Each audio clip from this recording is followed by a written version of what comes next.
천국의 위로와 지옥의 고통이라는 제목으로 하나님 말씀을 전합니다. 여러분 돈을 좋아하십니까? 돈을 싫어하십니까? 이 세상에 돈을 싫어하는 사람은 아무도 없을 것입니다. 어린애들도 돈을 좋아합니다. 문제가 있거나 문제가 될 만한 이상한 돈이 아니라면 돈을 싫어할 사람은 아무도 없을 겁니다. 그렇지만 돈을 좋아하는 것이 아니라 돈을 사랑하는 것은 다른 문제입니다. 돈을 사랑한다는 말은 돈에 집착한다는 말이죠. 돈에 미친 것을 말합니다. 돈을 너무 밝히는 사람, 그 입에서 항상 돈 밖에 모르는 것, 그것이 바로 돈을 사랑하는 것입니다. 물론 우리는 돈을 아끼고 절약해야 됩니다. 돈을 낭비해서는 안 됩니다. 그렇지만 돈을 지나치게 아끼는 것은 바람직하지 않습니다. 짠돌이, 구두쇠라는 소리를 들으면 안 됩니다. 돈을 지나치게 아낀다는 것은 돈을 제대로 쓸 줄을 모른다는 말입니다. 돈에 중독된 것일 수도 있습니다. 잠언 11장 또 잠언 28장에 보면 흩어 구제하여도 더욱 부하게 되는 일이 있나니 과도히 아껴도 가난하게 될 뿐이다. 과도히 아껴도 가난하게 주는 것입니다. 구제를 좋아하는 자는 풍족하여질 것이요 남을 윤택하게 하는 자는 자기도 윤택하여지리라. 가난한 자를 구제하는 자는 궁핍하지 아니하려니와 못 본치 않은 자에게는 저주가 크리라 말씀입니다. 가난한 사람을 구제하면 나도 가난해져야 되는데 그게 아니라 도리어 하나님께서 풍족하게 하신다, 부하게 해준다 말씀입니다. 이 말씀은 내 머리와 경험으로 살지 말라는 거예요. 하나님의 말씀대로 살아서 하나님의 말씀을 경험하고 그 은혜와 복을 누리며 살라는 것인 줄 믿습니다. 돈을 사랑하는 사람은 문제가 있습니다. 돈을 사랑한다는 말은 돈을 숭배한다는 말입니다. 그런 사람은 예수님을 믿어도 예수님을 섬기는 게 아니라 돈을 섬기는 사람이고 돈을 숭배하는 사람이고 돈이라는 우상에 빠져서 사는 사람입니다. 그런 사람은 예수님을 믿는 이유도 신앙생활을 하는 이유도 다 돈 때문에 하는 것입니다. 하나님으로부터 돈벼락 맞기 위해서 부자가 되기 위해서 신앙생활을 하는 것인데 이것은 성경 어디에도 지지하지 않습니다. 매우 잘못된 동기와 이유로 신앙생활을 하고 있습니다. 잘못된 단추를 처음에 끼워놓으니까 나중에는 그 모양이 이상해지는 거죠. 그러면 안 됩니다. 신앙생활은 하나님의 영광을 위해서 하는 것입니다. 하나님의 말씀과 뜻을 이루기 위해서 하는 것입니다. 영혼 구원하여 제자 삼기 위해서 하는 것입니다. 주님의 교회를 든든히 세우기 위해서 하는 것입니다. 거기다가 돈을 쓰라는 겁니다. 돈을 잘 써야 됩니다. 거기다가 돈을 쓰는 사람이 하나님의 자녀라는 거죠. 거기다가 돈을 쓰는 사람이 천국을 소망하는 사람이고 하늘의 보화를 쌓는 사람이라는 것입니다. 우리가 분명히 알아야 될 것은 내 돈은 내 돈이 아니라 다 주님의 돈입니다. 내 돈이 누구 거라고요? 주님의 것입니다. 이 세상 모든 걸 만드신 분이 누구예요? 하나님이시죠. 이 세상 모든 것 중에서 나에게 쓸 수 있는 것 주신 분이 누구십니까? 하나님이시죠. 그럼 내가 가지고 있는 모든 돈, 재산은 사실 누구의 것입니까? 하나님의 것이에요. 그러면 나에게 주신 돈이나 재산을 어떻게 써야 됩니까? 주님의 뜻대로 써야 됩니다. 주님의 뜻대로 쓰다가 가는 거예요. 우리는 돈의 주인이 아니라 하나님 주신 것을 맡아서 잘 쓰고 관리하는 청지기에 불과합니다. 내가 주인의 행세하면 주님 앞에 갔을 때 어떠한 책망을 받을지 어떠한 판결을 받을지 아무도 모릅니다. 우리는 주님의 뜻대로 돈 잘 쓰다가 가는 청지기인 줄 믿습니다.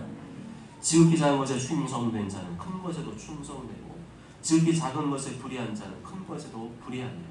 너희가 만일 불의한 재물에도 충성하지 아니하면 누가 참된 것으로 너희에게 맡기겠느냐. 예수님께서 말씀하신 지극히 작은 것이 무엇이죠? 돈입니다. 사람들이 볼 때는 돈이 엄청 크게 보이지만 하나님 볼 때는 제일 작게 보이는 게 돈입니다. 주님의 뜻대로 돈을 잘 쓰고 관리하는 사람은 큰 것에 그렇게 하지 못하는 사람은 큰 것에도 불의하다. 그런 사람에게 돈을 더 많이 줘봐야 자기 주머니에 들어가고 안 나온다는 거예요. 우리는 돈의 종으로 살 것이 아니라 예수님의 종으로 살아야 될 줄 믿습니다. 우리는 돈을 위해 살 것이 아니라 주님을 위해 살아야 될 줄 믿습니다.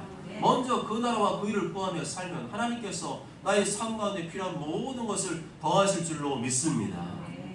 돈 따라가지 말고 주님 따라가시기 바랍니다. 주님 따라가십시오. 돈 따라가지 말고 하나님의 말씀과 그분의 뜻을 따라가시기 바랍니다. 이 땅에 부활을 쌓는 자가 아니라 하늘의 부활을 쌓는 자 되시기 바랍니다. 이 땅의 부자보다 하늘의 부자가 되기를 소망하시기 바랍니다. 오늘 본문에 보면 돈을 좋아하는 사람이 나오고 있습니다. 그들이 누구죠? 바리새인들이죠.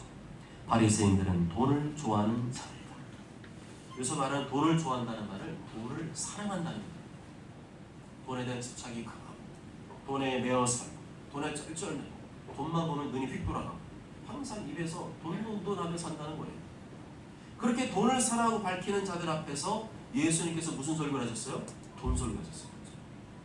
돈을 좋아하고 돈을 밝히고 돈을 사랑하는 사람 앞에서 예수님이 직격탄을 날린 거예요. 돈을 깨는 설교를 예수님이 하셨어요. 돈은 네 맘대로 쓰라고 주신 돈이 아니라 하나님의 뜻대로 쓰라고 주신 돈이라는 설교를 하셨어요. 너희는 하나님을 사랑하든지 돈을 사랑하든지 둘 중에 하나 택하라고 말씀하시고, 하나님도 사랑하고 돈도 사랑하고 불가능하다 말씀했어요. 하나님을 사랑하면 돈을 미워하게 되고 또 돈을 사랑하면 하나님을 미워하게 된다 말씀했어요. 예수님께서 이 돈에 관한 설교를 마치자 바리새인들이 어떻게 했어요? 비웃었어요. 이 모든 것을 듣고 비웃거늘. 뭐라고 비웃었을까요? 웃기고 있는 거예요. 돈 싫어하는 사람도 있어. 그럼 당신은 돈 싫어해? 당신 돈 없으면 못 살잖아. 혼자 깨끗한 척하고 있어. 이렇게 했다는 거예요. 그래서 비웃거늘이라는 말은 헬라어로 보면 미완료입니다. 미완료. 과거에도 그랬고 지금도 계속 그렇게 반복적으로 행동하고 있다는 겁니다. 다시 말하면 뭐예요? 바리새인들이 항상 비웃었다는 거예요. 누구 설교에? 예수님 설교 듣고 항상 비웃었다는 거예요. 예수님 설교할 때마다 말씀 전하실 때마다 누가 비웃었어요? 항상 이 바리새인들이 비웃었습니다. 얼마나 예수님 기분 나쁘셨을까요? 우리 같으면 못 참죠. 너 일로 와봐. 야, 너 내가 지금 누군지 몰라? 모르냐고. 내가 지금 말하는 게 우스워? 야, 어째 비웃어? 치시 쪼개네? 왜 인상 써? 어? 이러지 않겠습니까? 그런데 예수님 어떻게 했어요? 참으셨어요. 항상 비웃었다니까요. 항상 비웃어 조라고 비웃고 웃기고 있네 이랬다는 거예요. 그런데 예수님이 항상 참으셨어요. 참아야 됩니다. 참아야 됩니다. 참으셔야 돼요. 예수님처럼 참아야 됩니다. 참지 못하면 싸우고 다툴 밖에 없어요. 안 그렇습니까? 참지 못하는 순간 싸우는 겁니다. 예수님은요 싸우러 오신 분이 아니에요. 계속 참고 참았어요. 바리새인들이 예수님 말씀을 전하는데 하나님 전할 때마다 비웃었거든요. 근데 예수님이 참으셨어요. 참지 못하면 예수님을 보여줄 수가 없어요. 참지 못하면 예수님을 나타낼 수가 없어요. 성질 부리면서 어떻게 복음을 전하고 한 영혼을 구원할 수 있겠습니까? 죽고 사는 일이 아니면 참으시길 바랍니다. 인내하시기 바랍니다. 예수 십자가에서 죽기까지 피 흘려 죽으시면서 인내하셨어요. 사랑은 뭐라는 거예요? 참는 것입니다. 사랑은 뭐라는 거예요? 인내하는 것입니다. 사랑은 오래 참는 것이라는 것을 예수님이 보여주셨습니다. 고린도서 13장 보면 사랑은 오래 참고, 제일 먼저 이게 희한하죠. 우리가 볼 때는 사랑은 잘해주고 베풀어주고 이런 거 생각하는데 고린도 13장 보면 사랑은 오래 참고, 사랑은 온유하며 시기하지 아니하며, 사랑은 자랑하지 아니하며, 교만하지 아니하며, 무례히 행하지 아니하며, 자기의 유익을 구하지 아니하며, 성내지 아니하며, 악한 것을 생각하지 아니하며, 불의를 기뻐하지 아니하며, 진리와 함께 기뻐하고, 모든 것을 참으며, 모든 것을 믿으며, 모든 것을 바라며, 모든 것을 견디느니라. 처음도 마지막도 뭐예요? 참는 거예요. 참고 견디고 참고 견디고 그 안에서 사랑이 만들어진다는 거예요. 사랑은 분위기가 아닙니다. 로맨스나 낭만이 아닙니다. 그거는 세상이 하도 우리를 그렇게 세뇌시킨 거예요. 사랑은 어떤 멋진 분위기 있는 곳에 가서 그냥 눈빛을 바라보면서 뭐가 샤랄랄라 하면서 띵 하고 이런 게 사랑 아니에요. 성경은 그런 사랑 말한 적이 없습니다. 사랑은 실제입니다. 사랑은 참고 견디는 것, 성내지 않는 것입니다. 상대방 피 흘리는 게 아니라 내가 피 흘리는 것. 누가 나를 조롱하고 비웃어도 어떻게 하는 거예요? 참고 견디는 게 사랑입니다. 참고 견디는 것이 결국에는 뭐라는 거죠? 예수님을 닮아가는 겁니다. 예수님께서는 예수님 향해 비웃고 있는 바리새인들 향해서 15절에서 이렇게 말씀하십니다. 15절 다 함께 읽어보실까요? 시작. 예수께서 이르시되 너희는 사람 앞에서 스스로 옳다는 자들이나 너희 마음을 하나님께서 아시나니 사람 중에 높임을 받는 그것은 하나님 앞에서 미움을 받는 것이니라. 아멘. 바리새인들은 항상 자기들이 옳다고 생각했어요. 자기들은 의롭고 자기들은 문제가 없고 자기들은 잘났고 항상 자기 자랑과 교만으로 가득했습니다. 남의 말을 무시하고 듣지는 않았어요. 누가 나를 비판하고 책망하면 지금 이렇게 비웃고 조롱하고 죽이려고 했었어요. 물론 바리새인들은 겉으로 볼 때는 경건한 사람이었어요. 계명을 철저히 지켰습니다. 율법을 철저히 지켰습니다. 안식일과 11조 철저히 지켰습니다. 모든 종교적인 의식과 전통 철저히 지켰습니다. 대단히 경건해 보였죠. 그렇지만 그 속은 악하고 더러웠어요. 휘칠한 무덤이었어요. 휘칠한 무덤이란 말은 이게 무덤이잖아요. 무덤인데 여기다가 뭘 칠한 거예요? 하얀색 회를 칠한 거예요. 겉으로 볼 때는 무덤이 아주 깨끗해 보이죠. 근데 그 무덤 속에 뭐가 있어요? 온갖 죽은 시체와 뼈가 가득하죠. 바로 바리새인들이 그랬다는 겁니다. 지금 시라면요 무덤에다가 뭘 칠한 거예요? 페인트, 하얀 페인트를 쫙 칠해놓은 거예요.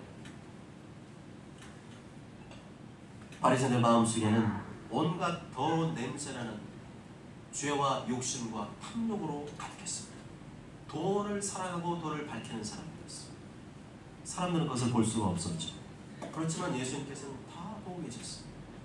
왜냐하면 예수님 하나님의 아들이시기 때문에. 예수님 우리의 속마음을 꿰뚫어 보고 계십니다. 우리가 이 시간 깨끗한 옷을 입고 단정하게 예배를 드리고 있지만 그렇다고 주님 기뻐하느냐? 그것도 기뻐하시죠. 그렇지만 주님 우리의 뭘 보시는 거예요? 속마음을 꿰뚫어 보고 계십니다. 지금 이 시간 예배 나오신 여러분 잘하신 겁니다. 칭찬받을 일입니다. 그러나 억지로 예배를 드리고 의무적으로 예배를 드리고 할 수 없이 예배를 드리고 그렇다면 하나님을 속이는 예배를 드리고 있는 겁니다. 사람들이 볼 때는 예배를 드렸다, 너 예배 드리고 왔구나 하겠지만 예수님께서 보실 때는 예배를 안 드린 겁니다. 아벨과 같이 마음과 정성을 다해 온전한 예배를 드려야 하나님 받으시는 것이고 가인처럼 건성건성 대충대충 아까 여기 하나 바이블 나왔죠. 저는 것, 병든 것 이런 거 가져가 하나님께 예배하는 태도, 이게 바로 하나님을 예배하지 않는 태도라는 것입니다. 정신을 차리시기 바랍니다. 정신을 차리십시오. 그래서 가장 귀한 시간이 어떤 시간입니까? 예배드리는 시간이지 않습니까? 몸뚱아리만 교회 왔다 갔다 하지 말고 하나님께 영과 진리로 신령과 진정으로 마음과 정성을 다해 온 힘 다해 하나님을 예배드리시길 바랍니다. 예수님께서 뱀들아 독사의 새끼들아 너희가 어떻게 지옥의 판결을 피하겠느냐 하시면서 혹독한 책망과 꾸중을 한 사람들이 누구였어요? 바리새인들이었어요. 겉만 번지르르 하고 속은 아니라는 거예요. 그 속은 악하고 더러운 것들로 가득했다. 그런 사람들에 대한 엄중한 경고의 메시지였습니다. 그렇게 살면 어떻게 된다는 거예요? 겉은 번지르르한데 실제로는 속은 온갖 죄와 탐욕과 욕심으로 더러운 가득하게 살아면 어떻게 된다고요? 지옥의 판결을 피하겠느냐. 너희가 어떻게 지옥의 판결을 피하겠느냐. 지옥의 판결을 피할 수 없다. 지옥에 떨어집니다. 예수님 믿어도 문제가 뭐라는 거예요? 겉과 속이 다르면 다르게 신앙생활하면 심판 받는다는 겁니다. 지옥에 떨어질 수도 있다는 겁니다. 그래서 교회에서만 신앙생활 잘하시면 안 돼요. 이거는 위선적인 겁니다. 교회에서는 성도들이 볼 때 저거 사람 좋지. 근데 밖에 나가서 집에 가서 또 직장에 가서 사회에서는 막 자기 마음대로 살고 엉뚱한 짓 하면서 살고 개떡같이 살고 그럼 어떻게 주님이 그 사람을 너는 하나님의 자녀가 인정할 수 있겠냐는 거예요. 언제 어디서나 똑같이 한결같이 살아가는 그 신앙이 바로 주님이 원하시는 참된 신앙이고 안 그러면은요 항상 속이는 거예요. 항상 속이는 죄를 짓고 있는 겁니다. 교회에서는 이런데 밖에 나가면 항상 자기 마음대로 자고 자기 말대로 하고 싶은 다 하고 산다. 항상 하나님을 속이는 죄를 짓는 겁니다. 바리새인들은 하나님께 영광을 돌리기 위해 신앙생활하지 않고 자기 만족을 위해 신앙생활했습니다. 사람들의 칭찬과 인정을 받기 위해서 신앙생활했습니다. 사람들에게 돋보이고 높임을 받기 위해 신앙생활했습니다. 그런데 그것은 어떤 것이라고요? 하나님께 미움을 받는 것이다. 사람 중에 높임을 받는 것은 하나님 앞에 미움을 받는 것입니다. 그렇게 자꾸만 인간적으로 신앙생활하면 하나님께 미움을 받는다. 칭찬받는 게 아니고 미움을 받는 거예요. 계속 자기의 삶을 안 바꾸고 교회만 왔다 갔다 하고 계속 그렇게 위선적으로 살아가고 자꾸만 이렇게 하나님을 속이고 살아가면 그것은 하나님께 사랑받는 게 아니라 미움을 받게 된다. 그러다가 끝까지 회개하고 돌이키지 않으면 어떻게 된다는 거예요? 지옥의 판결을 어떻게 피할 수 있겠느냐. 이렇게 예수님께서는 바리새인들의 위선과 그리고 교만을 책망하셨어요. 그들의 교만이 하늘을 찔렀거든요. 우리가 상상할 수 있는 교만이 막 어디까지 갔느냐? 그 다음 보면 구약의 율법도 자기 마음대로 고치고 바꿔버렸어요. 16절과 17절 다 함께 읽습니다. 시작. 율법과 선지자는 요한의 때까지 그부터는 하나님 나라의 복음이 전파되어 사람마다 그리로 침입하느니라. 그러나 율법의 한 획이 떨어짐보다 천지가 없어짐이 쉬우리라. 이게 바리새인들이 지금 중요합니다. 예수님께서는 복음 시대가 다가왔음을 말씀하셨죠. 율법과 선지자의 시대는 가고 복음 시대가 다가오고 있음을 말씀하셨어요. 구약의 율법과 가르침을 지켜서 구원받는 시대가 이제 지나가고 예수님 믿음으로 구원받는 시대가 왔음을 말씀했습니다. 요한의 때, 곧 세례 요한의 때까지는 율법과 선지자의 적용을 받았다는 거죠. 그러나 이제는 하나님 나라의 복음이 온 세상에 전파될 것이고 그 복음을 듣고 믿는 자, 따르는 자 누구든지 구원을 받는 시대가 왔다는 겁니다. 예수님의 믿음으로 구원을 얻고 영생을 얻는 시대가 왔다는 것입니다. 그 시대가 이미 온 줄로 믿습니다. 예수님이 나의 죄를 대신 빌려 죽으시고 다시 부활하심으로 복음의 시대가 온 줄로 믿습니다. 눈이 예수님 믿음으로 구원을 얻고 영생을 얻는 시대가 이미 온 줄로 믿습니다. 하나님의 나라의 복음이 전파되어 사람마다 그리로 침입한다 말씀이죠. 이 침입한다는 말은 헬라어로 침략한다, 공격한다, 강제로 들어간다, 밀고 들어간다 이런 뜻을 가지고 있습니다. 정말로 천국을 사모하는 사람은 어떤 사람이라는 거예요? 그리로 들어가기 위해서 밀고 들어가는 사람. 이겨야 될 거 아니에요. 전쟁 붙었는데 이기려면 어디 밀고 들어가 이기는 거 아닙니까? 천국이 바로 그렇다는 겁니다. 밀고 들어가는 사람. 어떤 방해가 있고 어떤 어려움이 있고 어떤 시험이 있어도 천국을 밀고 들어가는 사람, 적극적으로 공격하고 침입해서 들어가는 사람이 바로 천국을 소망하는 사람이고 하늘의 보화를 사는 사람입니다. 여기는 이 땅에서 분투하고 싸우고 이기는 사람이 거룩한 성에 들어갈 것을 말씀합니다.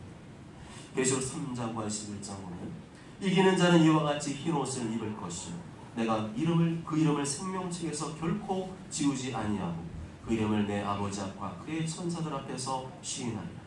이기는 자는 이것들을 상속으로 받으리라. 나는 그의 하나님이 되고 그는 내 아들이 되리라. 이상하죠? 예수님 믿으면 다 대물을 쌓이는데 예수님이 요한계시록하고 뭐라 그랬어요? 이기는 자가 들어간다. 그냥 나이로으로 번성번성 다닌 사람이 들어가는 것이 아니고 이기는 자가 들어간다 말씀입니다. 이기는 자는 우리가 당연히 받을 것처럼 생각했던 그것을 이기는 사람만 받는다고 말씀하고 있습니다. 그렇다면 이제 구약의 율법은 필요 없냐? 쓸모없냐? 버려야 되냐? 그것도 아닙니다. 그러나 율법의 한 획이 떨어짐보다 천지가 없어짐이 쉬우리라 말씀합니다. 율법의 한 획이라는 말은 율법의 아주 작은 표시를 말합니다. 붓으로 살짝 움직임 정도의 아주 조그만 내용조차도 그대로 율법은 존재한다는 겁니다. 이것은 구약의 율법적이고 구약 율법의 도덕적이고 윤리적인 차원은 그대로 존재하고 있음을 말씀하는 겁니다. 그 대표적인 예로서 예수님께서는 뭘 말씀하셨죠? 간음죄에 대해서 말씀합니다. 예수님께서 보시기에 가장 심각하게 변질된 율법이 뭐라는 거예요? 간음죄라는 거예요. 이 바리새인들이 하나님의 말씀 율법을 자기 마음대로 뜯어고쳐가지고 하나님 앞에 매우 큰 죄를 지었고 많은 사람들이 간음죄를 짓게 만들었다는 겁니다. 18절 다 함께 읽습니다. 시작. 무릇 자기 아내를 버리고 다른 데 장가드는 자도 가늠하고 무릇 버림당한 여자에게 장가드는 자도 가늠하니. 이 말씀 보면 시대가 어떤지 알 수 있어요. 얼마나 혼인 언약을 깨고 이혼하는 일이 많았는지 알 수 있어요. 이혼하고 재혼하는 일이 아주 그냥 유행이 되어버렸다는 거예요. 이혼한 여자와 다시 재혼하는 일들이 그냥 너무 흔해 빠진 시대가 되었어요. 그러니까 예수님이 오셔서 그거를 확 찍은 거예요. 결혼을 아주 우습게 여기는 풍토가 만연했다는 거죠. 지금이 좀 그런 것 같지 않습니까? 아주 우습게 여기잖아요. 좀 뭐 안 맞고 좀 뭐가 좀 자기 마음에 안 들고 좀 자기한테 좀 잘 안 해주고 조금 뭐 좀 그러면은 못 참고 그냥 막 결혼을 갖다가 그냥 이혼해버리고 이런 일이 너무나 많아지고 있어요. 결혼했다가 마음에 안 들면 이혼하고 또 재혼하는 일이 얼마나 많은지 몰라요. 지금이 이랬는데 그 시대도 그랬다는 거예요. 다 예수님께서 그게 뭐라는 거예요? 간음죄라고 했어요. 다 간음죄를 짓고 있다는 거예요. 이에 대해서 예수님이 일침을 놓은 겁니다. 무릇 자기 아내를 버리고 다른 데 장가드는 자도 간음함이고 무릇 버림당한 여자에게 장가드는 자도 간음함이다. 원래 배우자와 이혼하고 다른 사람과 재혼하는 게 전부 다 뭐라는 거예요? 간음죄라는 거예요. 간음죄. 그런데요, 교회들이요 이걸 갖다가 지금 한국 교회가 문제입니다. 재혼해도 된다는 식으로 다 해서 바꿔버렸어요. 아니 그게 예수님 말씀이 이렇게 나와 있잖아요. 왜 예수님 말씀 안 듣고 왜 목회자가 신학자가 왜 사람이 하나님 말씀 바꾸냔 말이에요. 그러니까 시대가 악해지는 거예요. 하나님의 말씀은 그대로 보존되고 지켜질 줄로 믿습니다. 특히 여기서 버리고라는 말은 합당한 이유 없이 정당한 이유 없이 자신의 아내를 억지로 강제로 버렸다는 것을 주로 남편들이 그때는 여자들의 인권이 없었잖아요. 거의 인간 취급하지 않고 재산 취급했기 때문에 아내를 그냥 버려버린 마음에 버려버리고 이혼하고 또 뭐 했다면 세자가 들어왔다는 거예요. 그런 일이 비일비재했다는 겁니다. 재혼은 배우자가 죽을 때만 가능해요. 배우자가 죽어야 그 혼인관계가 그때서 이제 무효가 되는 거예요. 그 전까지는 아무리 이혼했어도 원래 배우자가 살아있으면 그 사람과 맺은 혼인관계는 여전히 유효한 것입니다. 아멘? 어디 앞에서 한 거예요? 하나님 앞에서 했잖아요. 아멘? 이게 중요한 거예요. 하나님 앞에서 평생토록 하나가 되겠습니다. 하나님 짝지어진 사람 나눌 수 없습니다. 본인이 인정하고 믿고 고백하고 생각했는데 뭐 자기 마음에 안 든다고 이제는 갈라쓰고 이제는 뭐 빠이빠이 나 세자가 갈게 나 셋씩 갈게. 이게 하나님 볼 때는 다 간음죄라는 거예요. 대단히 부득이한 일로 이혼했더라도 다시 원래 배우자와 합하든지 아니면 평생 혼자 살아야 되는 게 바로 성경의 가르침입니다. 그런데 바리새인들은 모세가 누구든지 아내를 버리려거든 이혼 정서를 써주면 된다 이렇게 한 말을 갖다가 악용을 했어요. 같이 못 살겠으면 이혼해. 재혼해도 돼. 이런 식으로 바리새인들이 해석을 해버렸어요. 원래 의도가 아닌데 율법을 자기 마음대로 바리새인들이 다 바꿔버렸어요. 이게 주님 볼 때는 큰 죄라는 거죠. 그러나 모세가 이혼 증서를 써주라 했던 것은 이혼하라는 말도 아니고 이혼해도 된다는 말도 아니고 이혼을 권장한다는 말도 아니고 대단히 예외적인 경우에 누가 봐도 저거는 정말 그 사람 저렇게 살면 안 되겠다. 맨날 가정폭력에 눈탱이가 밤탱이 되고 맨날 피 흘리고 입원하고 응급실 실려가고 소방차 외로 왔다 갔다 하고 완전히 처참한 인간을 완전히 짓밟는 그러한 아주 정말로 누가 볼 때도 대단히 예외적인 경우에 그때 부득이 이혼 증서를 써주라는 거죠. 이혼 증서를 써주라고 한 것도 인간의 죄악됨과 완고함 때문이라고 예수님은 말씀했어요. 이혼은 본래 하나님 뜻과 의도가 아니죠. 하나가 되어서 한 몸이 되어서 하나님 뜻을 이루면서 하는 게 결혼인데 왜 니들 마음대로 나누고 갈라지나 이거죠. 하나님 허락한 적이 없다는 거예요. 남편에게 억울하게 강제적으로 이혼당한 그런 경우가 있었는데 그 이혼당한 그 여자 사회적인 최약자들을 위해서 어쩔 수 없이 이혼 증서를 써주어서 경제활동이 가능하도록 하라는 의도였습니다. 아무리 은혜의 시대, 복음의 시대가 왔다 할지라도 그런 율법의 도덕적, 윤리적인 가치, 율법의 정신과 원리는 안 변한다는 거예요. 아무리 시대가 악해지고 천지가 없어질지라도 율법의 정신과 원리는 그대로 존재한다는 것입니다. 이어서 예수님께서는 돈을 사랑하고 돈에 대한 탐욕으로 물든 바리새인들이 끝까지 회개하고 돌이키지 않으면 그렇게 하다가 죽으면 장차 그들에게 무슨 일이 벌어질지를 비유로 말씀했습니다. 그 19절부터 31절까지의 말씀인데요. 19절에 보면 누가 등장하죠? 부자가 등장합니다. 부자는 어떤 삶을 살고 있었죠? 자색옷과 고운 베옷을 입고 날마다 호화롭게 살았다 했습니다. 자색이 무슨 색이냐? 우리 어린 학생들은 잘 모를 수 있어요. 자색이 무슨 색입니까? 자색 고구마, 자색 비트, 보랏빛 같기도 하고 약간 좀 남색 같기도 하고 그 색깔이 자색입니다. 그 부자는 왕족들이 입는 그 자색은 왕족들이 입는 그 매우 비싼 자색 옷을 입고 있었어요. 그리고 그 다음에 나오는 고운 베옷 있죠? 이건 속옷입니다. 속옷. 마로 만들어져. 까실까실한 마 있죠? 여름에 마바지 입으면 시원하지 않습니까?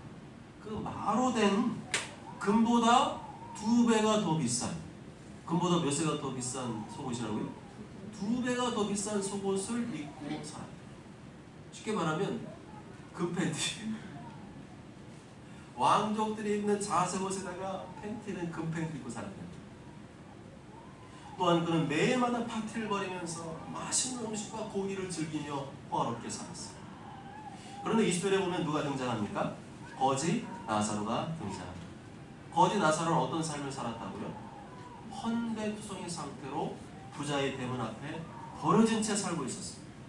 여기서 말하는 헌대투성이라는 말은 상처투성이라는 말이에요. 헬라어로 보면 과거에 생긴 그 일이 지금도 계속되고 있는 상태를 말합니다. 온몸에 상처로 뒤덮여 있는 상태가 아주 오래전부터 지금까지 그대로 지속되어 오고 있다는 거예요. 또한 버려진 채라는 말 역시 헬라어로 보면 아주 오래전부터 거짓 나사로가 부자 대문 앞에 던져진 채로 계속 그대로 방치되어 있다는 것을 나타냅니다. 이 부자가 거짓 나사로를 봤다는 말이에요? 못 봤다는 말이에요? 봤다는 말이에요. 거짓 나사로가 한 번 부자 대문 앞에 엎드려 있던 게 아니라 항상 예전부터 부자 대문 앞에 엎드려 있었다는 거예요. 온몸에 상치가 투성이고 만시창이가 되어 있고 그 앞에 뭐 좀 음식 찌끄레기 하나 떨어지는 그거 받아먹는 그런 사람을 계속 하는 거를 이 부자가 봤다는 거예요. 그런데 어떻게 하는 거예요? 그 거짓 나사로 어떻게 했다는 거예요? 거들떠보지도 않았어요. 신경도 쓰지 않았습니다. 그래서 거짓 나사로는 할 수 없이 그저 부자의 상에 떨어지는 것으로 음식물 찌꺼기로 줄인 배를 계속 채웠습니다. 그리고 아무도 상처를 치유주지 않으니까 괴들이 와서 이 헌데 상처를 핥아주고 있을 정도로 매우 처참하고 비참한 삶을 계속 하는데 부자는 자기는 맨날 금팬티 입고 자색옷 입고 파티를 벌이고 맛있는 거 음식 고기 다 사먹고 다 하면서도 아예 신경도 안 썼다는 거예요. 그런데 그게 뭐라는 거예요? 죄라는 거예요. 그게 죄라는 거예요. 부자가 나만 잘 먹고 잘 살고 어렵고 가난한 사람 돌보지 않은 게 죄라는 겁니다. 작은 죄가 아니라 우리가 볼 때는 작은 죄잖아요. 그럴 수 있지. 부자가 좀 못된다고. 그게 아니라 주님 볼 때는 주님 말씀은 율법은 여전히 뭐라는 거예요? 그거는 작은 죄가 아니라 큰 죄다. 큰 저주를 받을 죄다 말씀입니다. 잠언 28장 27절에 가난한 자를 못 본치 않은 자에게는 저주가 크리라. 주님 말씀. 가난한 자를 못 본치 않은 자에게는 저주가 크리라 이렇게 말씀합니다. 그것을 어떻게 알 수가 있죠? 22절 하반절부터 23절까지를 보면 부자도 죽어 장사됨에 그가 음부에서 곧 지옥에서 고통 중에 눈을 들어 멀리 아브라함과 그의 품에 있는 나사로를 보고 부자는 죽어서 어디로 떨어졌습니까? 지옥으로 떨어졌어요. 부자로서 마땅히 가난하고 어려운 자를 돌보지 않은 죄, 사치하며 낭비하며 방종과 타락으로 산 죄에 대해 심판을 받게 되는데 그게 어디라는 거예요? 지옥으로 떨어졌다는 거예요. 그런데 그 사람이 하나님을 믿는 사람이었습니까? 안 믿는 사람이었습니까?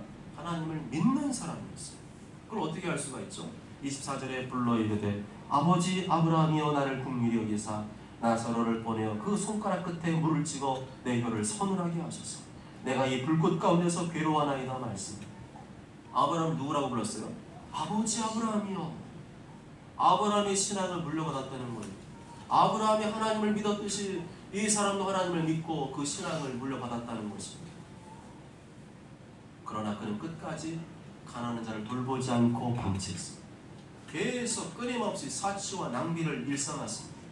그 결과 하나님을 믿었어도 지옥에 떨어지게 되었습니다. 그 지은 죄가 크다는 겁니다. 끝까지 죄를 회개하지 않고 돌이키지 않았다는 겁니다. 또한 지옥은 어떤 곳임을 말씀해 주죠? 물 한 방울도 없는 곳이다. 물 한 방울도 주지 않는 것이다 말씀. 계속 뭐가 있어요? 뜨거운 불이 계속 뜨거움과 그 고통과 괴로움을 받는데 물 한 방울도 주지 않는데 계속 밑에서 불꽃이 계속 솟구쳐 오르는 곳이 바로 지옥이라고 말씀하고 있습니다. 반대로 22절에 보면 거지 나사로는 죽은 후에 어디로 가게 되었죠? 천사들에게 받들여 아브라함의 품, 아브라함이 있는 곳, 아브라함이 영원히 살고 있는 그곳으로 가게 되었다 말씀입니다. 할렐루야. 거기서 거지 나사로는 어떤 삶을 살고 있죠? 25절 하반절에 보면 그는 여기서 위로를 받고 있다 말씀입니다. 이 땅에서는 가난하게 살고 고생하며 살고 힘든 삶을 살았지만 끝까지 하나님을 믿고 그를 따르며 순종한 결과 그는 어디로 왔어요? 천국에 오게 되었습니다. 25절에 보면 이 모든 사실을 천국에 있는 아브라함이 알고 있었습니다. 이 땅에서 부자가 어떤 삶을 살았고 거지 나사로가 어떤 삶을 살았는지 다 알고 있었어요. 예, 너는 살았을 때 좋은 것을 받았고 나사로는 고난을 받았습니다. 이 말씀 무엇을 의미합니까?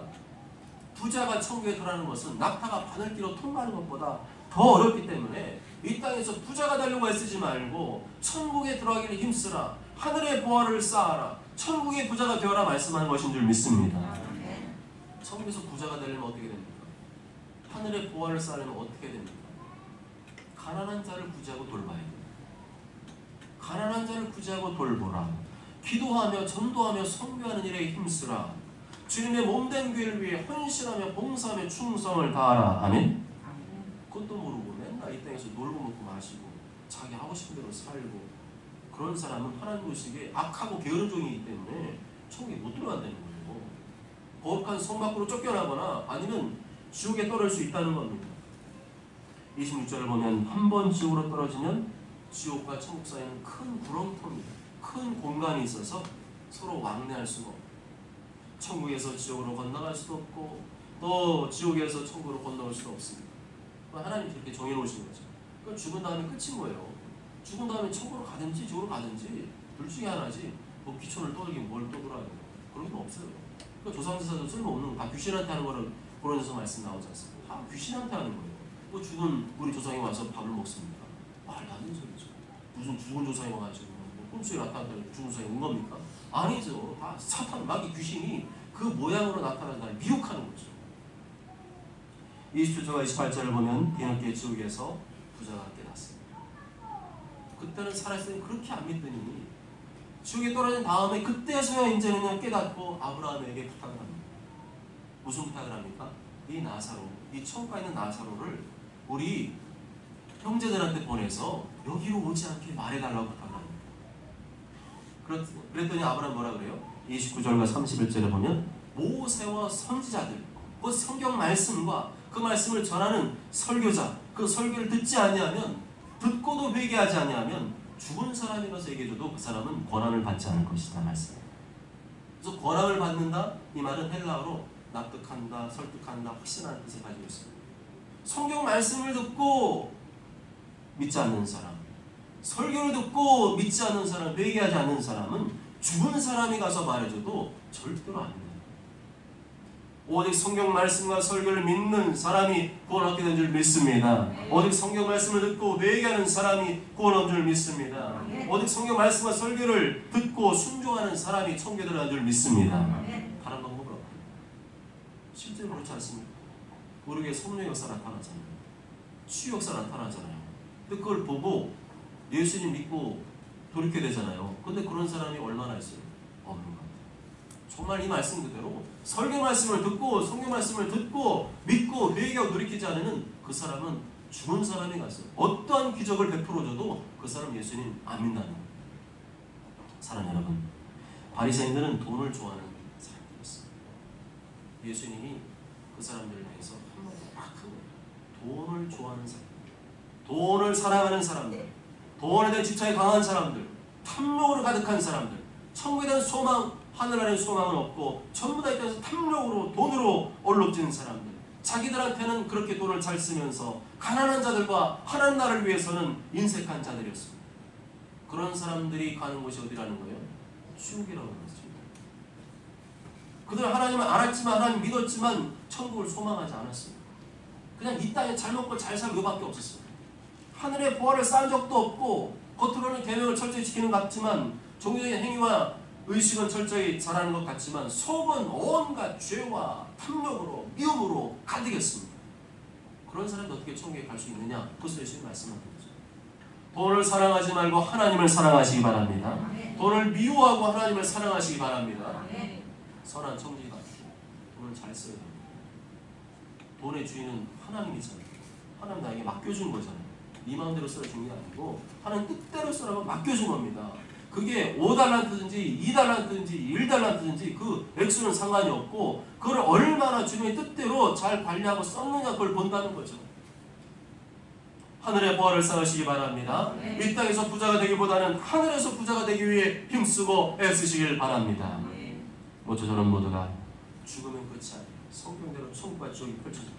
그래서 분명히 기억하시고 나의 죄를 대신 피를 주신 예수님, 부활하신 예수님 믿고 하늘의 보화와 상급을 쌓는 자, 그 영원한 천국을 누리는 자 되시길 주님의 이름으로 축복합니다.